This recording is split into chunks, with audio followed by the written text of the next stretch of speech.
হ্যাঁ মা, আমি খেয়ে নেবো, তুমি রাখো, এখন হসপিটাল যেতে হবে, পেশেন্টরা ওয়েট করছে আমার জন্য। হ্যাঁ হ্যাঁ ঠিক আছে, চলো রাখলাম, বাই।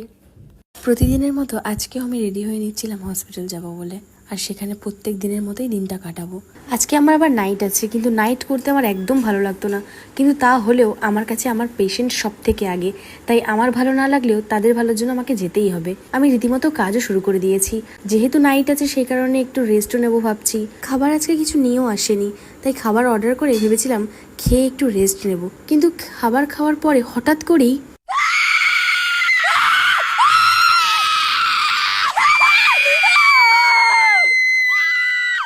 মাত্র 2 ঘন্টার বিশ্রাম নিতে গিয়ে সারা জীবনের মতো বিশ্রাম নিয়ে ফেললাম।